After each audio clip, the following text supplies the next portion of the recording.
Primer día de la semana, el día del Señor, un poquito menos, Mario, aquí. Y vamos en esta preciosa mañana a continuar con nuestro estudio de la Biblia, libro por libro. En este primer servicio estamos estudiando un panorama muy rápido, un panorama muy general de cada uno de los 66 libros que conforman las Escrituras.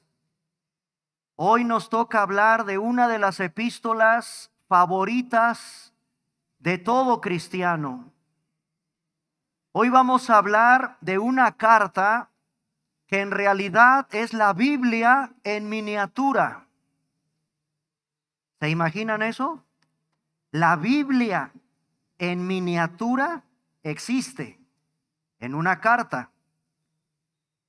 Todo lo que yo necesito saber de la salvación, todo lo que yo necesito saber de la santificación, se estudia en esta carta.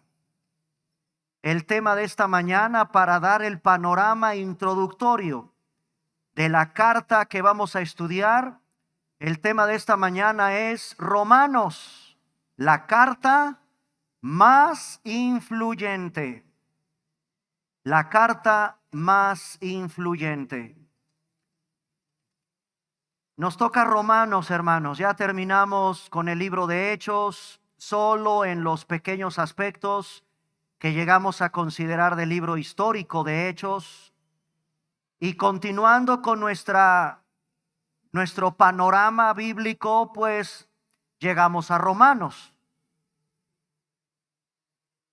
Cada gran avivamiento espiritual en la iglesia puede ser relacionado con este libro, la carta del apóstol Pablo a los romanos. Así que a partir de hoy, quizás 1 o 2 domingos, vamos a dedicarnos a revisar algunos aspectos de suma importancia de la carta de Romanos. Enviamos un cordial saludo a todos los que están siguiendo la transmisión. También enviamos un abrazo, hermanos y amigos que están conectados para seguir este mensaje. Y vamos a orar, vamos a poner en manos de Dios este tiempo. Padre, en esta mañana te damos gracias porque ya hemos llegado a tu iglesia, tu casa. Nos hemos reunido como esta preciosa asamblea de redimidos en el día del Señor, el primer día de la semana. Tú eres quien nos convoca, no es el pastor. Eres tú quien convoca a tu pueblo para formar parte de tu hermosa iglesia aquí en la tierra. Pedimos hoy la guía, la iluminación de tu Santo Espíritu para abrir una de las cartas más importantes que nos has dejado como un tesoro y quedar anonadados de la salvación tan grande que tú nos diste. Ayúdanos a entender esta preciosa carta, al menos en este panorama. Y es mi oración, Señor, que tu pueblo tenga el hambre por estudiarla versículo a versículo, pasaje por pasaje, porque aquí hay un gran tesoro para conocerte más, para ser más santos, para ser más limpios, para esperar tu regreso. Gracias por esta mañana preciosa, por la lluvia, por el sol, porque estamos bien a pesar de nuestros problemas, oh Dios. Aquí estamos. Prepara la mente y el corazón de tu pueblo para recibir este mensaje. En el nombre glorioso de Cristo oramos. Amén. Agustín de Hipona, un promiscuo, lujurioso, en una ocasión estaba caminando lleno de lujuria, lleno de promiscuidad, cuando de repente oyó a un inocente niño. Y el niño decía, toleleje, toleleje, que significa toma y lee, toma y lee. Llegó a su casa Agustín, y de esas cosas maravillosas que Dios hace, abrió la Biblia en Romanos capítulo 13. Abramos en esta mañana. Les quiero presentar en esta mañana el versículo, el pasaje que impactó la vida del segundo teólogo más importante de toda la historia de la iglesia cristiana. Después de Pablo, el teólogo más influyente de la historia se llama Agustín de Hipona.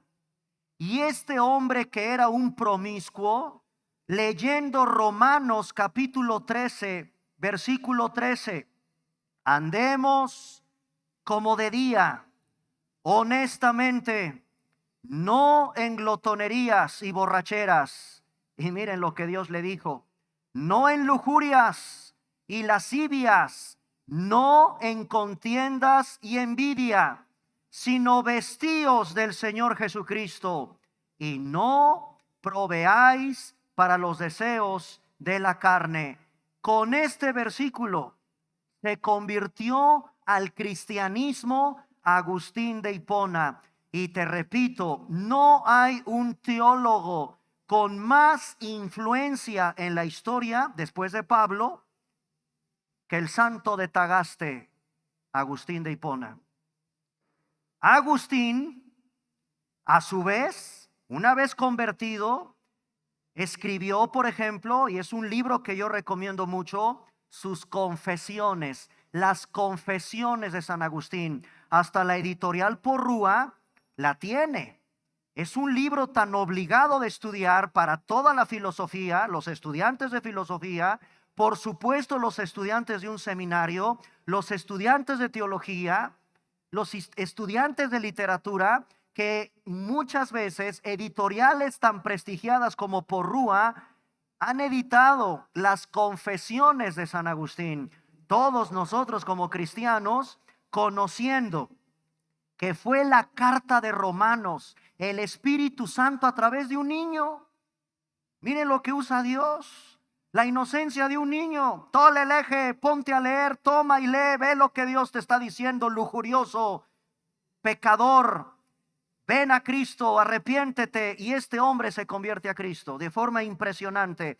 Agustín, a su vez, influenció a Juan Calvino. Y Juan Calvino es otro de los grandes teólogos de la historia. Martín Lutero. Vamos a Romanos capítulo 1, versículo 17. Y de estas cosas que Dios hace también asombrosas, estamos en el mes de la Reforma, hermanos, es el mes de octubre. Y en octubre los cristianos recordamos algo, específicamente el 31 de octubre. No es Halloween, ¿eh? El 31 de octubre de 1517 hay un acontecimiento que también tenemos que ir a ese lejano siglo XVI para saber lo que un muy buen monje, sí, perdónenme, pero Martín Lutero era un excelente monje. Él mismo se autoflagelaba, él mismo consideraba que tenía una vida terrible de lucha con el pecado y quería honrar a Dios, claro, de manera ignorante, en una religión, porque él se hizo monje. Y tuvo con Romanos capítulo 1, versículo 17, un pasaje que tocó lo más profundo del corazón de un doctor católico romano, monje, que precisamente una noche preparaba su clase, su cátedra de la carta de Pablo a Romanos. Y cuando está estudiando esta carta, como tú y yo la debemos de estudiar, se topó con el capítulo 1, versículo 17. Porque en el Evangelio la justicia de Dios se revela por fe y para fe, como está escrito, mas el justo por la fe vivirá. Este versículo provocó una revolución en toda Europa. Este versículo abrió los ojos, el entendimiento de un católico romano muy religioso que iba camino al infierno, hasta que vino a la Biblia y este monje se convierte a Cristo el 31 de octubre de 1517, clavó en lo que hoy todavía existe, las puertas de la Catedral de Wittenberg en Alemania, sus famosas 95 tesis, no para pelear con el clero romano, no, quería estudiar, debatir. Vamos a revisar cómo está nuestra religión, porque la Biblia dice una cosa y ustedes, señor Tetzel, otro monje, otro hombre que recaudaba un dineral, había que recaudar un montón de dinero porque se estaba construyendo el Vaticano.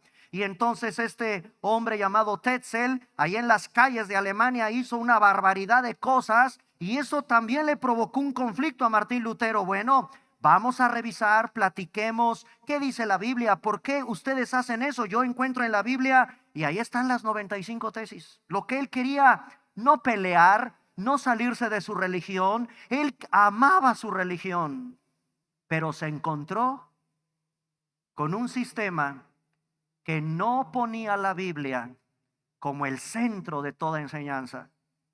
Y sabemos lo que pasó. Se hizo lo que se conoce en la historia como el movimiento de la Reforma Protestante. Dios intervino, hermanos, a través de este monje que se convierte a Cristo. ¿Saben qué dijo Martín Lutero como un testimonio cuando conoció y entendió Romanos 1:17? No sé cuántas veces, mi hermana, mi hermano, amigo que me escuchas, tú has leído Romanos 1:17, ¿ya lo entendiste? ¿Ya encontraste el verdadero sentido de lo que dice la Biblia en Romanos 1:17? O te voy a contar lo que dijo Lutero. Escucha lo que dice Martín Lutero como un testimonio de lo que hizo Dios en su vida, leyendo Romanos 1:17. Finalmente, dice Lutero, meditando día y noche por la misericordia de Dios, yo comencé un doctor en teología. Apenas comencé a entender qué es la justicia de Dios. Es aquella a través de la cual el justo vive como un regalo de Dios por fe. Con esto yo me sentí como si yo hubiese nacido de nuevo. Sentí como que nací de nuevo por completo y que hubiese entrado al mismo paraíso a través de sus puertas que habían sido abiertas ampliamente para mí. Eso dijo Lutero, como un testimonio con este tan solo un solo versículo de carta de Pablo a Romanos. Imagínate cuando ya la estudió completa. Escribió y Lutero, lo sabemos, con sus errores, porque también los tuvo, es un gran teólogo que clavó en la historia esas 95 tesis que revolucionaron todo un continente y que hasta el día de hoy nos congratulamos de lo que Dios hizo con ese movimiento llamado la Reforma. El 24 de mayo de 1738, otro hombre llamado Juan Wesley, 24 de mayo de 1738, oyó el prefacio del comentario de Lutero sobre Romanos. El prefacio, ¿saben qué es un prefacio en un libro? Lo introductorio. los primeros comentarios antes de todo un tratado. Juan Wesley, 24 de mayo de 1738, solo con el prefacio del comentario de Martín Lutero sobre la carta de Romanos, dijo lo siguiente: mientras él describía el cambio que Dios obra en el corazón a través de la fe en Cristo, pude sentir una extraña calidez en mi propio corazón. Sentí, cuando leyó el prefacio de Lutero sobre Romanos, sentí, dice Wesley, que confiaba en Cristo y en Cristo solamente para mi salvación. Y una seguridad me fue otorgada de que Él, Cristo, había llevado mis pecados y que me había salvado de la ley, del pecado y de la muerte. Solo leyendo el prefacio. Juan Wesley se convirtió a Cristo y fue otro tremendo, muy tremendo predicador en la historia. Podría seguir contando y contando anécdotas de lo que ha hecho el Señor a través de este libro, Romanos. Este es, hermanos, otro comentario teológico, dice, el magnum opus. En latín, este es un término que se usa para la gran obra maestra, el magnum opus de Pablo. ¿A qué se le llama en la teología el magnum opus de Pablo? A Romanos, la gran obra maestra. Hermanos, en verdad yo les pido que en esta misma mañana, en este mismo día, en la noche, a partir de mañana, léela, vuélvela a leer y te vas a dar cuenta que efectivamente, en realidad yo creo que es el magnum opus del Espíritu Santo.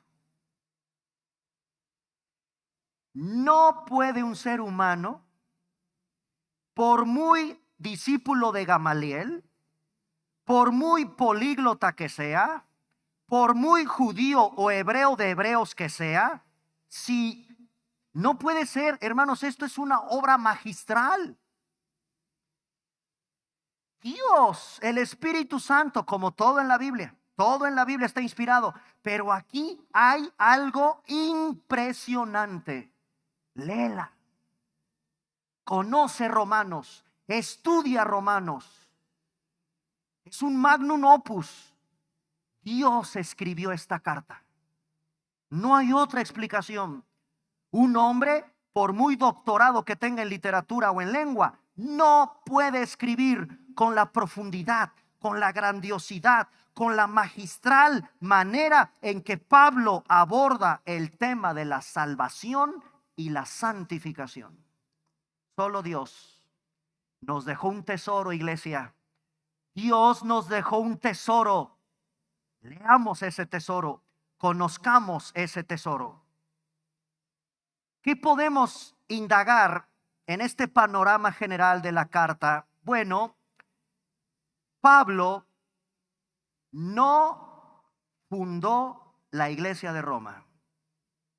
Esto es algo curioso. Pablo no es el fundador de la iglesia que se encuentra en la misma capital del Imperio Romano. Pablo tenía toda la intención de ir a Roma. Esa ciudad, Roma, existe hasta el día de hoy. Y sin duda es una de las ciudades que cuando alguien tiene el privilegio de ir a Europa, quieres visitar Roma. ¿A quién no nos gustaría visitar los hermosos monumentos de Roma? Lo que quedó del famoso Coliseo, que hasta el día de hoy existe en la ciudad de Roma. Es una preciosísima ciudad llena de historia.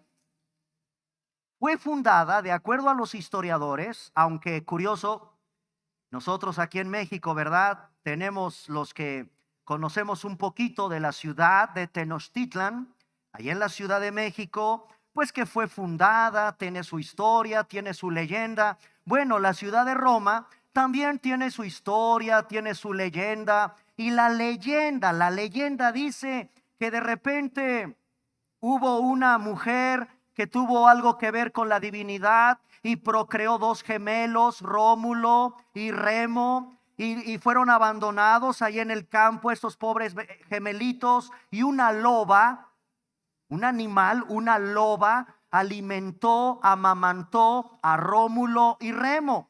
Y de ahí viene la famosa Roma, en honor a Rómulo y Remo. Esa es la leyenda. La historia dice que esta ciudad fue fundada por allá de 753 años antes de Cristo.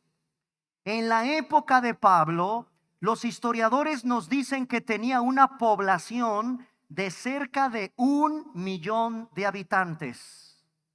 Muchos judíos. Esto es curioso. Muchos judíos vivían en Roma. Se calcula, según la historia, que había aproximadamente 12 sinagogas en Roma.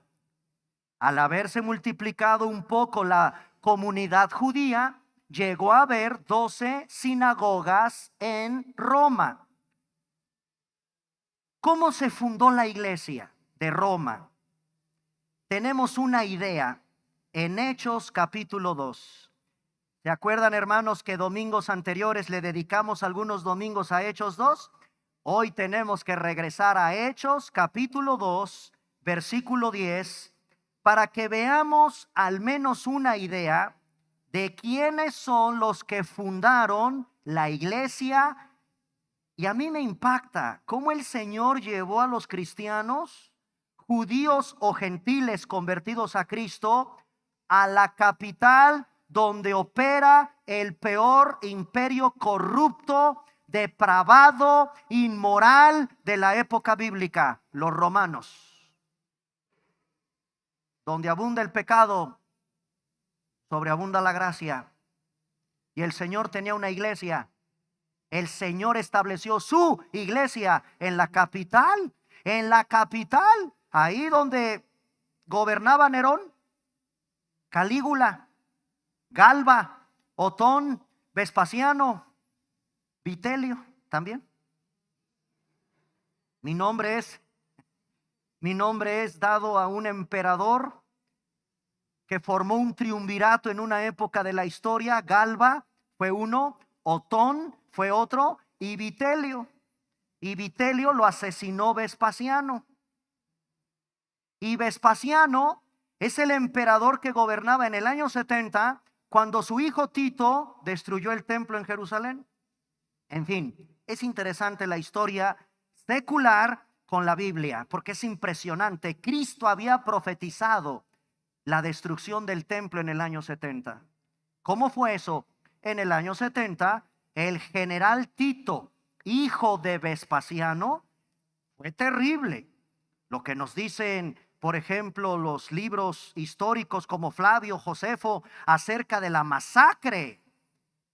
Cómo se derrumbó el templo, cómo destruyeron el templo. Y hasta el día de hoy, nosotros somos el templo. No hay templo. Interesante estudiar todo esto, hermanos, en la historia. ¿Quién fundó la iglesia de Roma? ¿Ya vieron quiénes estaban en la fiesta de Pentecostés cuando surgió la iglesia cristiana por primera vez? Hechos capítulo 2, verso 10. Escuchen. En Frigia y Panfilia, en Egipto y en las regiones de África, más allá de Cirene. ¿Y quiénes? Aquí residentes, tanto judíos como prosélitos. ¿Quién es un prosélito? Un prosélito era un gentil convertido al judaísmo. Un gentil convertido al judaísmo. En el surgimiento de la iglesia cristiana había romanos. Seguramente estos que estaban ahí viendo las lenguas de fuego, escuchando a Pedro, las lenguas repartidas, hablaban el latín como en Roma, hablaban el griego, hablaban la lengua de los árabes. ¿Se acuerdan que expliqué qué eran esos lenguajes que se utilizaban en la fiesta del Shavuot o la fiesta del Pentecostés, donde tiene su origen la iglesia cristiana? Allá hay romanos. Estos seguramente pues regresaron a Roma y el Señor fundó su iglesia en Roma. Había una composición mixta en Roma. Vean Romanos capítulo 3, versículo 29. Vamos ahora a la carta de Romanos capítulo 3, versículo 29. Y quiero que noten cómo Pablo, inspirado por el Espíritu Santo, dirige la carta a la iglesia de Roma. Y quiero que noten la composición mixta, es decir, judíos y gentiles en Roma. Judíos y gentiles, pero cristianos ya, bajo Cristo. Vean Romanos 3:29. ¿Es Dios solamente Dios de los judíos? Uy, qué pregunta ahorita que está este conflicto en el Medio Oriente. ¿Es Dios solamente Dios de los judíos? ¿No es también Dios de quién? Miren qué hermoso. ¿No es Dios también de los gentiles? Dice Pablo, para que no quepa duda, ciertamente también es el Dios de los gentiles. Esto es interesante. ¿Por qué le dice eso a la iglesia? Porque, hermanos, en la iglesia de Roma hay una composición mixta de estos judíos y de gentiles, que en Cristo es un solo pueblo. En Cristo somos un solo pueblo. Y así se conformó la iglesia, de esta composición mixta. Ahora vean Romanos capítulo 11, versículo 13. No pierdan de vista, la carta va dirigida a la iglesia cristiana de Roma. Vean Romanos 11, 13. Porque a vosotros hablo, gentiles. Ya no les dice judíos. Porque a ustedes, a vosotros hablo, gentiles. Por cuanto yo, dice Pablo, soy apóstol, y el ministerio, el llamado principal de Pablo, Dios lo llamó para apóstol de los gentiles. Honro mi ministerio. ¿Se dan cuenta qué le dice a la iglesia cristiana? A los gentiles que están en Cristo. O sea, estos adoraban a Zeus. Estos eran romanos, o estos eran griegos, o estos eran de Turquía, o estos eran de otras regiones, pero se convirtieron a Cristo. Gentiles. Capítulo 15, versículo 16.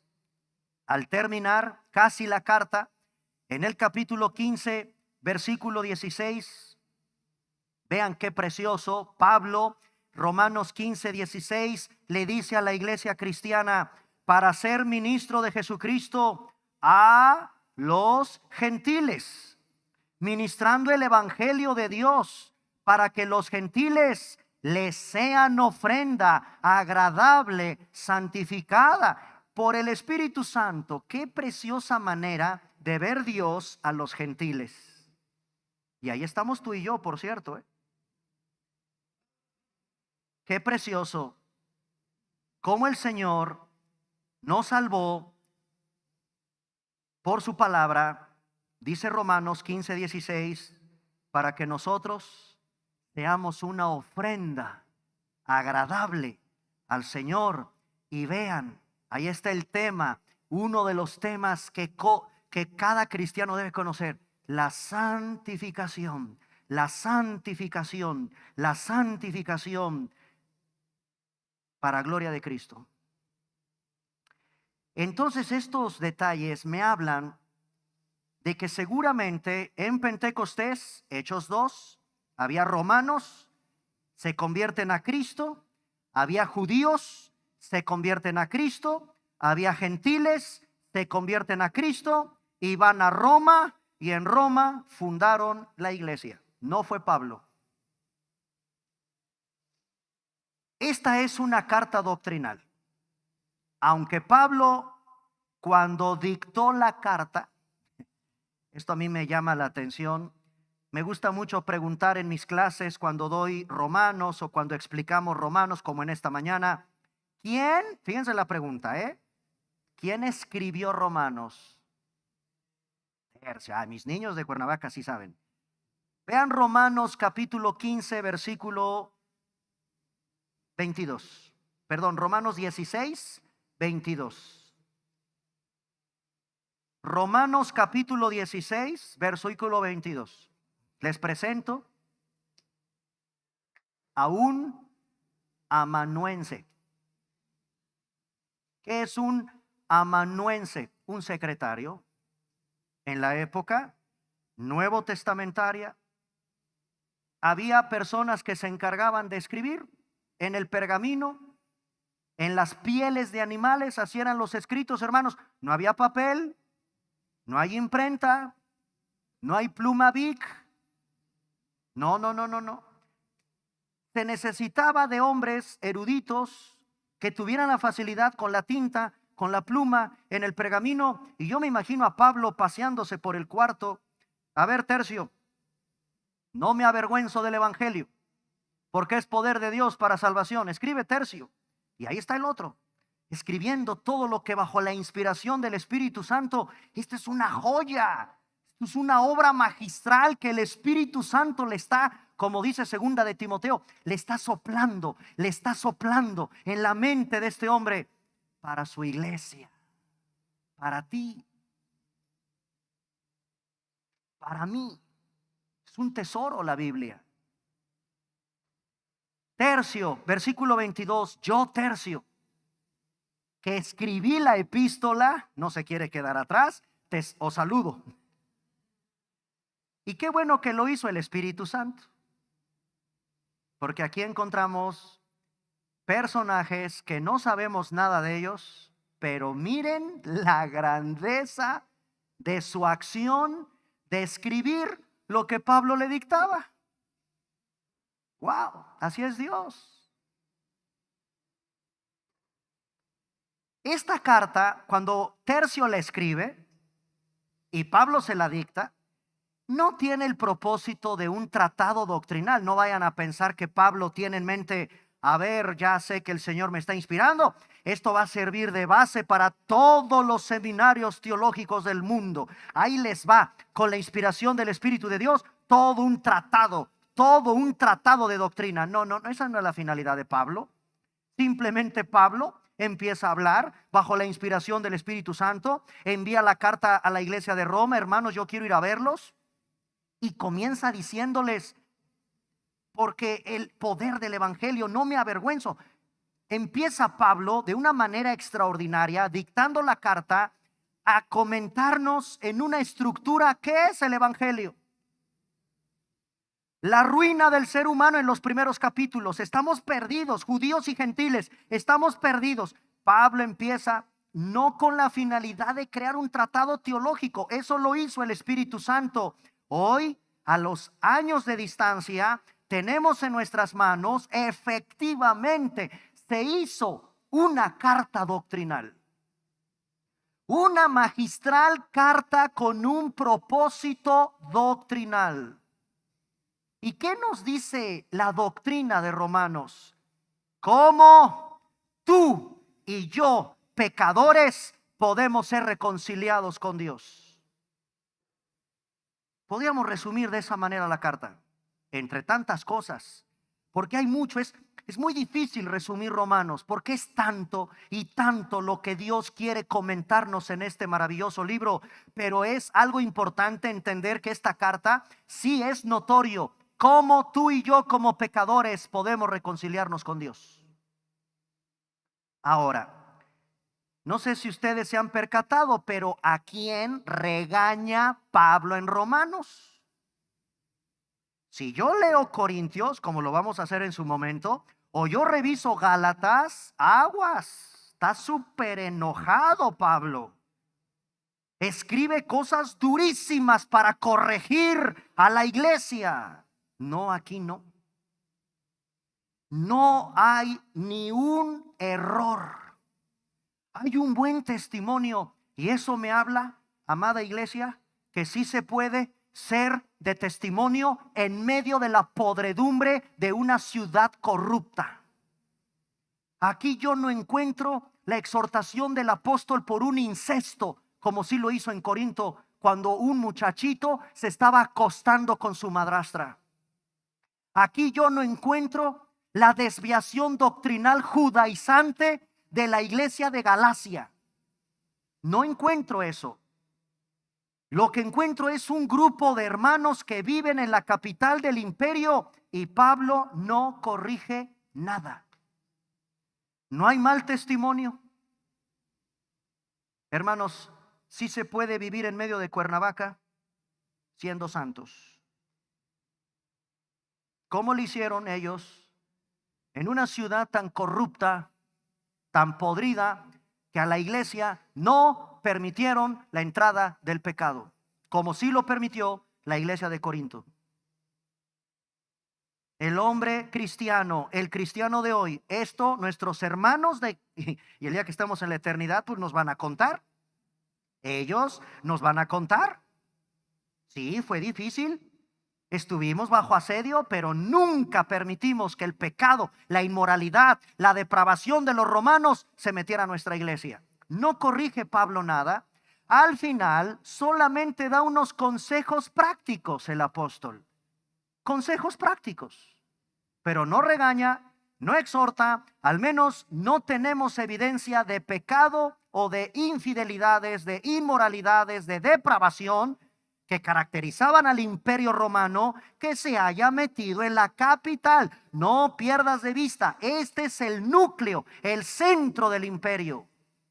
Y no hay exhortación de Pablo para corregir a nadie. Solo hay consejos prácticos al final de la carta. Lo que sí podemos hacer es ubicar el tema central. ¿Cuál es el tema? El tema central de la carta de Pablo a Romanos. Acompáñenme al capítulo 1, versículos del 16 al 17, que fue parte de lo que Martín Lutero, estudió. El tema central está en Romanos 1, versículo 16 y versículo 17.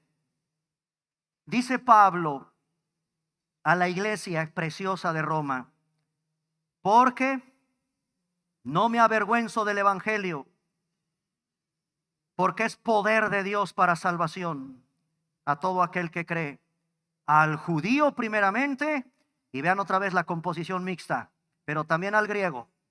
A ustedes judíos ya en Cristo, o judíos y griegos. Versículo 17: porque en el evangelio la justicia de Dios se revela por fe y para fe, como está escrito, mas el justo por la fe vivirá. Este es el tema central de Romanos.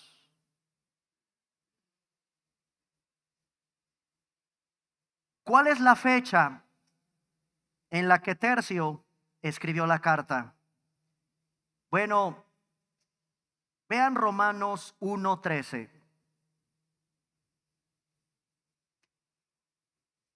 Romanos 1:13 nos da una pista. ¿Cuál es la fecha? ¿En qué contexto Pablo, dónde está? ¿No está en Roma? Miren lo que Pablo nos revela en el capítulo 1, versículo 13. Pero no quiero, hermanos, que ignoréis que muchas veces me he propuesto ir a Roma. Muchas veces. Ya me imagino, este hombre es un evangelista.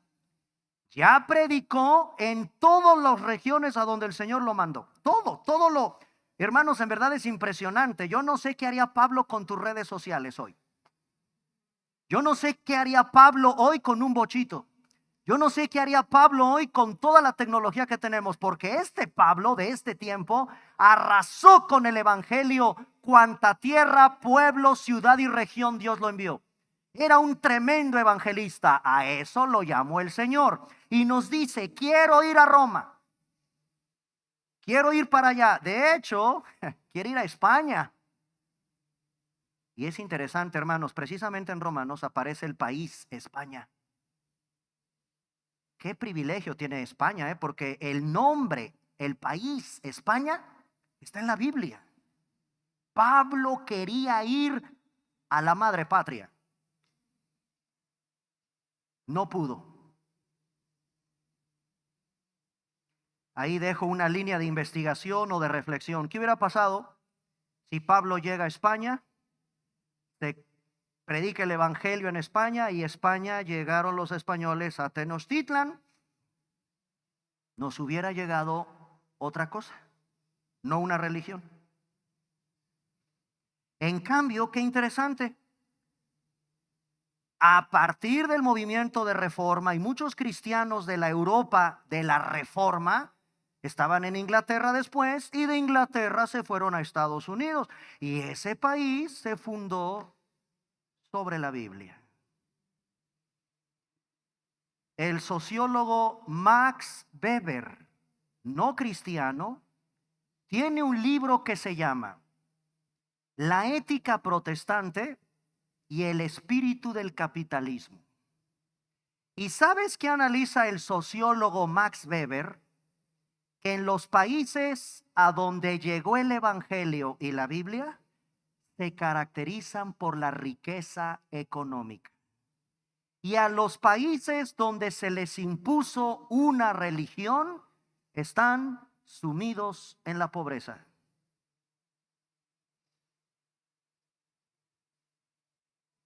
Ahí se las dejo. No nos llegó la Biblia. La Biblia llegó después. Un hombre misionero enviado por la Sociedad Bíblica de Ginebra llegó al puerto de Veracruz, ahorita tan lastimado. Enviamos al pastores de allá de la iglesia de Veracruz, que ayer me mandaron unas fotos terribles.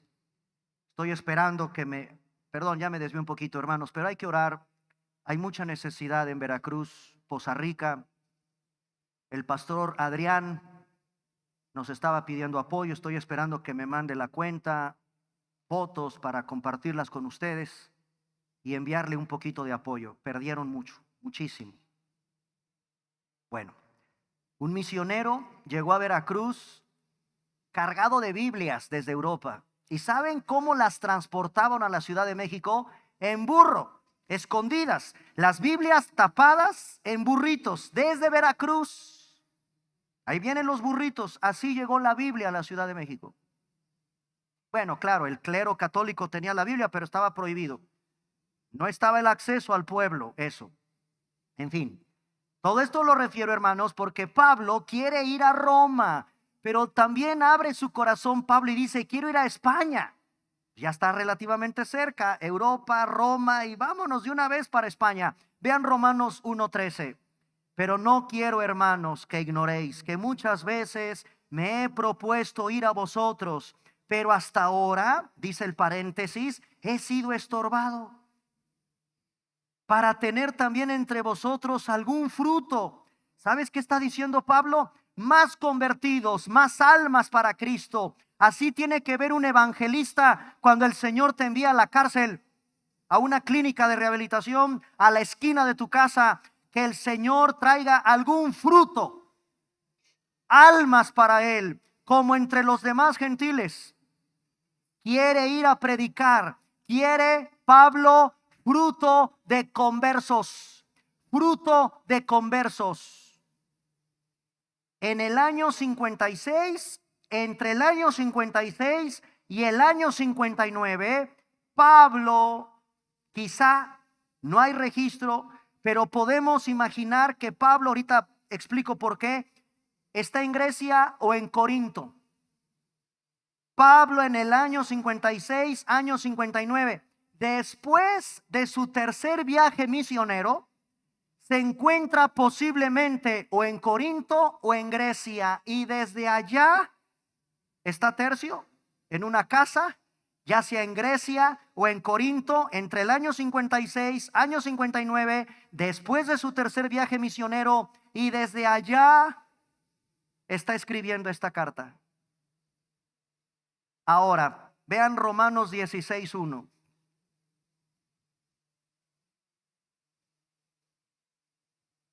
Y aquí aparece para honra de las hermosas mujeres. ¿Saben, amadas hermanas, quién fue la mujer por la que gracias a Dios y a ella tenemos esta carta? Romanos 16:1. Os recomiendo además a nuestra hermana Febe, la cual es diaconisa. Esta mujer era una servidora de la iglesia, y ahí está la clave de la región donde Pablo andaba por ahí del año 56, año 59, después de su tercer viaje misionero en Cencrea. Y desde allá de aquella región donde está cerca Corinto o Grecia, escribe la carta y se considera a Febe la mujer que desde Grecia o Corinto o en Cencrea lleva el pergamino del Magnum Opus que tenemos en nuestras manos, y lo entregó una mujer fiel, servidora en la iglesia. Ella es la que lleva ese pergamino de oro valioso por su contenido doctrinal bíblico a la iglesia. Qué tremendo. Fue una mujer, Febe. Hasta hoy en esta serie no hemos hablado del autor. ¿Quién es el autor de Romanos? Pablo. Y quiero dedicar, aunque sea ahorita rápido porque el tiempo se nos fue, quiero dedicar un rapidísimo panorama, lo podemos retomar dentro de 8 días si Dios quiere. Quiero hablarles de Pablo. Romanos 1, del 1 al 7. A propósito, en Hechos, no me concentré en el Saulo perseguidor. No. Quise esperar a que él mismo, ahora ya convertido, nos diga quién es. Qué importantes Hechos.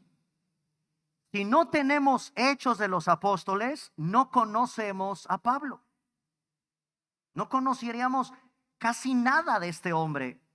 Y quiero que noten cómo él en la magistral carta de Romanos, cómo se presentó. Vean Romanos 1 del 1 al 7. Pablo, esta palabra Pablo en griego, pequeño. Pequeño. Son de esas cosas curiosas. Este es un gigante teológico de Dios. Yo estoy de acuerdo con el predicador Paul Washer. No hay grandes hombres de Dios. Hay un Dios grandioso detrás de estos hombres. El que es grande, el que es grandioso, el que es digno de aplauso, digno de admiración y digno de toda gloria, es Él, no Pablo, ni tú, ni yo. No hay grandes hombres de Dios. Entendemos esta expresión entre nosotros en confianza. Pero si este hombre estuviera aquí sentado, me regañaría. No digas que soy un gran hombre, yo soy vean cómo dice, doulos, esclavo. Mientras yo lo quiero engrandecer, es que perdóneme Pablito, hermano Pablito, pero es que usted es tremendo, usted es un grande misionero, un grande predicador. Qué barbaridad, usted predicó el evangelio en no me interesa que me reconozcas así. Hoy es todo lo contrario en las iglesias. Los pastores quieren aplauso, los pastores quieren adulación. Los pastores ya no son pastores, ahora son apóstoles.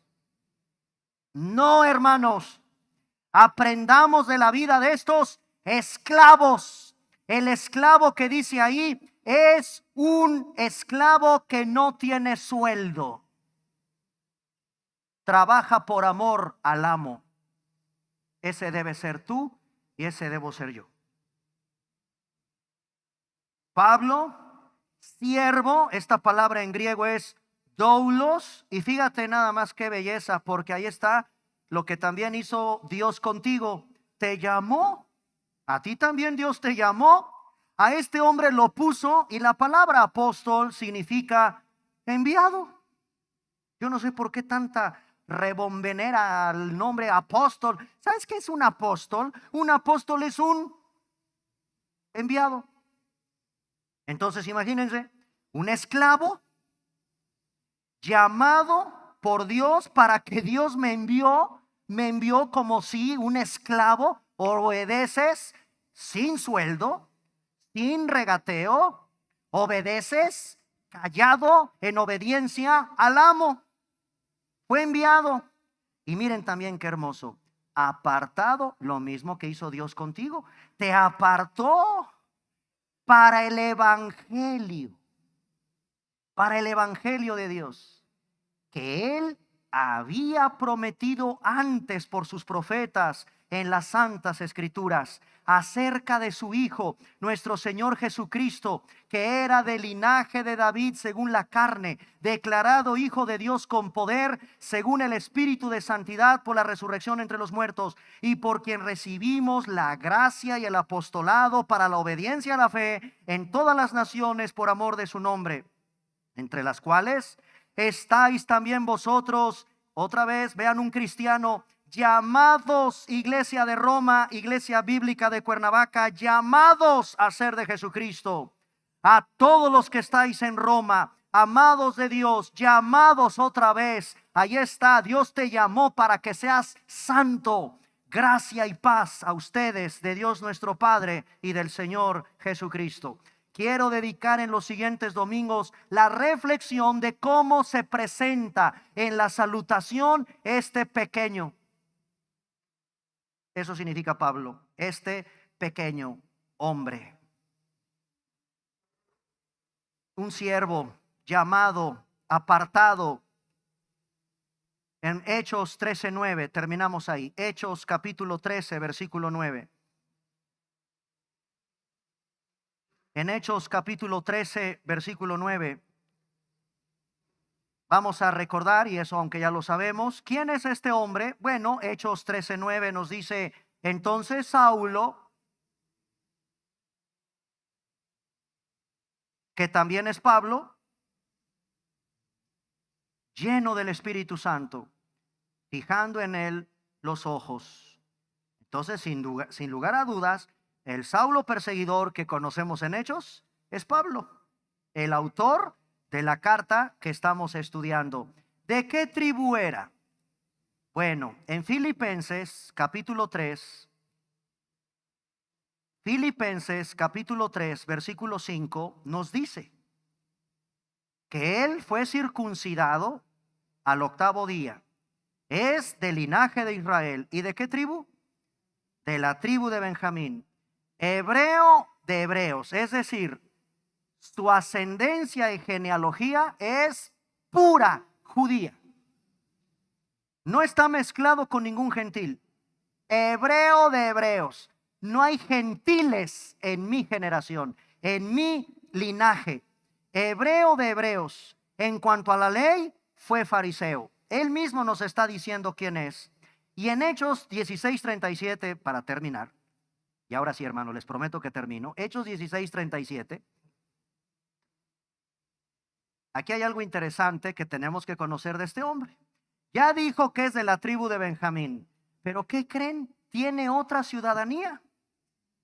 En Hechos 16:37 dice, pero Pablo les dijo, después de azotarnos públicamente sin sentencia judicial, siendo, ¿qué cosa es Pablo también aparte de hebreo de hebreos, del linaje de la tribu de Benjamín? Soy ciudadano romano y así te atreves a echarnos a la cárcel. Esto era grave para el imperio. Que tú trates así a un judío, no pasa nada, esos son perros, decían los romanos.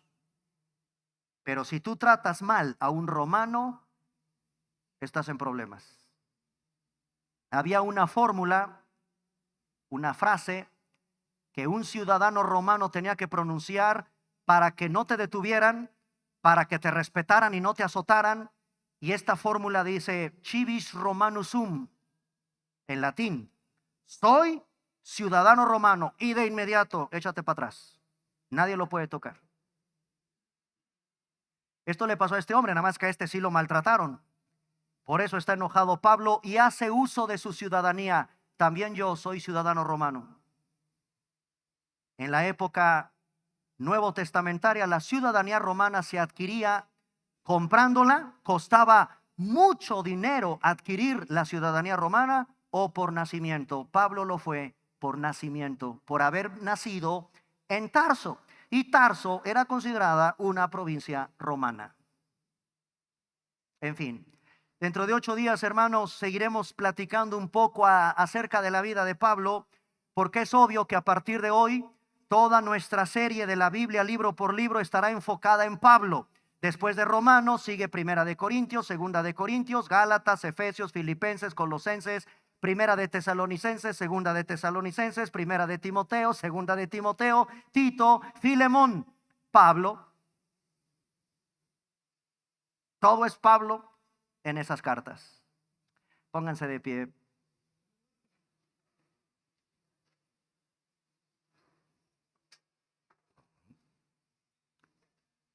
Padre, gracias en esta mañana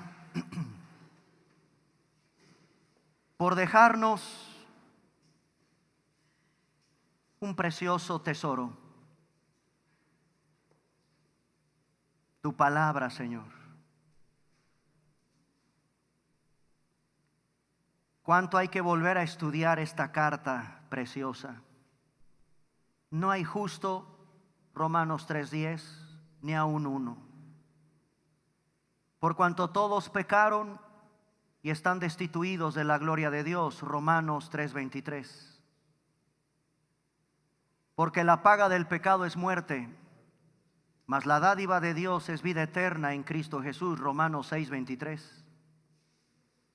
Porque todo aquel que invocare el nombre del Señor será salvo, Romanos 10:13. Padre, cuánto hay que aprender de este maravilloso libro, de tu palabra. En esta mañana, aquí está este tesoro que le entregas a tu pueblo, para que podamos, Señor,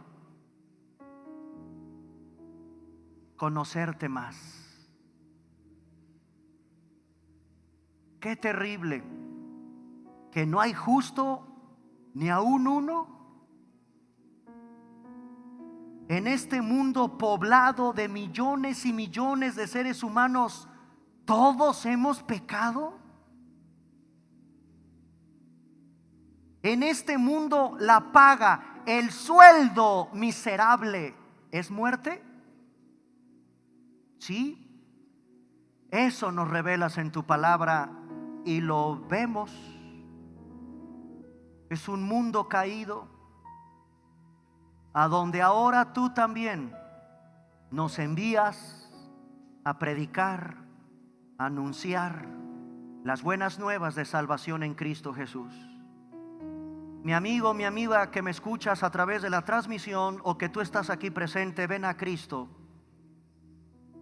Quizá tu vida puede ser comparada con la de cualquier pecador que he mencionado al comienzo de esta conferencia. Martín Lutero tenía una religión. ¿Qué religión tienes? Agustín llevó una vida desenfrenada. ¿Cómo está tu vida en esta mañana? En todas las áreas, en todas, no nada más en la lujuria. Tú necesitas a Cristo. Todos necesitamos a Cristo. Por eso Pablo no se avergüenza del evangelio. No nos avergonzamos de decirte que en una cruz un hombre murió desnudo, derramando su preciosa sangre, para que en esta mañana vengas a Él arrepentido y creyendo que en esa cruz Dios quiere reconciliarse contigo. Ese es parte del mensaje de Romanos. Dios es santo y tú y yo somos pecadores. Estamos destituidos de la gloria y de la presencia del Señor. Mas Dios, dice Romanos, envió a su Hijo.